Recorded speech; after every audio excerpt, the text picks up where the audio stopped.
I am Françoise Levinson. I was born in France but married an Australian, Leicester, and live in Australia in Melbourne. And we've always wanted to do this trip to Egypt, and the time came right. And so I looked on the internet for a nice travel agency. And the first thing I found was Real Egypt, which was also recommended by our neighbor who had been on a trip a few years back with Samir, and she enjoyed it so much that she said that's the only person you should do your trip with. Well, personally, I enjoyed the whole trip. I think it was really one of the best trips we've ever done. We enjoyed the cruise on the Nile, on the Dahabia, which was very comfortable, and we were looked after by some very nice Egyptian cooking for us, and we had a wonderful guide who was an Egyptologist. And with the Dahabia, the good thing is that you can stop in lots of places.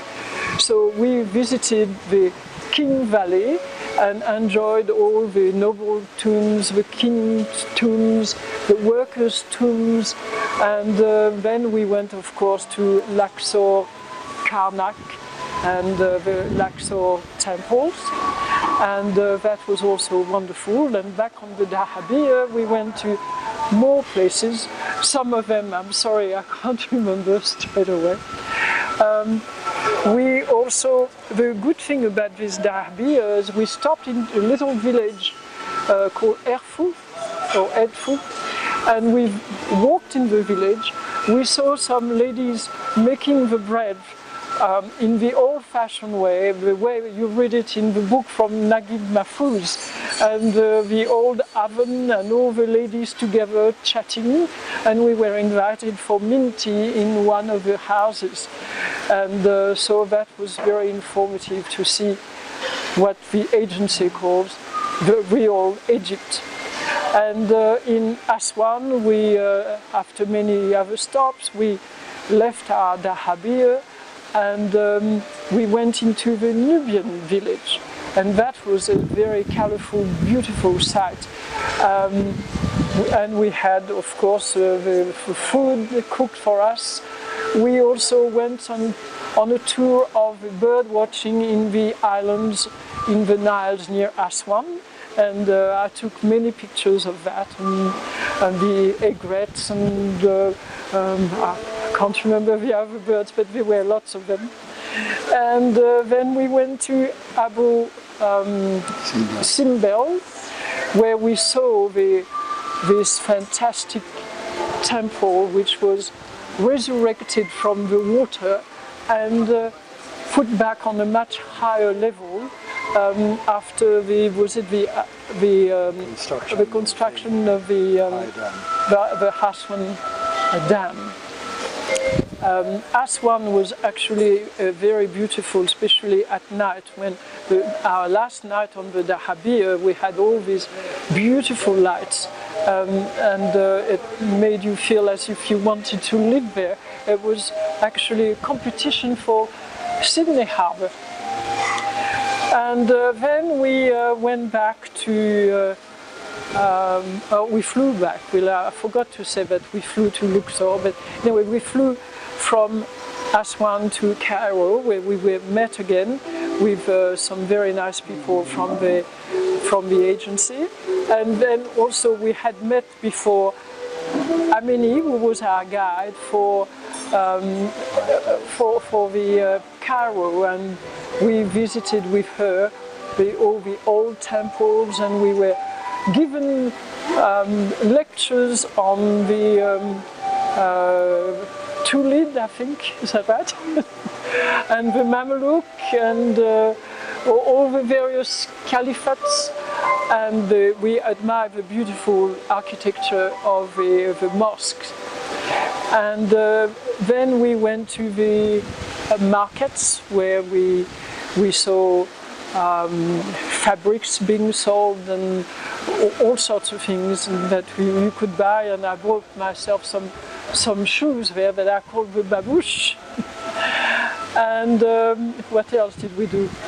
I forgot to say that we sampled the food with a lot of tagine, which was very nice. And we are now in the park. I'm not sure the name of the park. Pardon? Al-Azhar. Okay. And we were just having a beautiful lunch, which is a sort of farewell to our guides and the person who is responsible for all this, Samir, who's real travel agents it is. So thank you very much, and I hope that many people will come and do this tour with Real Egypt. I'm not sure that there's too much more for me to say. However, I feel from the beginning to the end of our stay of 2 weeks in Egypt, we have been in the hands of absolute experts in Egyptology, in the history of Egypt. Just yesterday we visited the tombs of the family of Muhammad Ali. King Muhammad Ali, probably the most important Egyptian king in modern times. And this we cannot find in our own guidebook. We are really indebted to a guide who knows the history of her country so well that we were able to see things and with an intensity that could not have been achieved if we had travelled alone.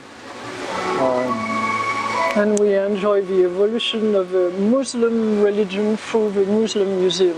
Yes. That was also very interesting. I think I should also add that we have found Egyptians generally to be very hospitable, very forgiving of foreigners' indiscretions and mistakes. Their inability to speak Arabic, this doesn't seem to matter for very much.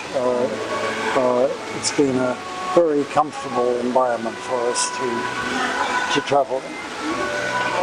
Thank you.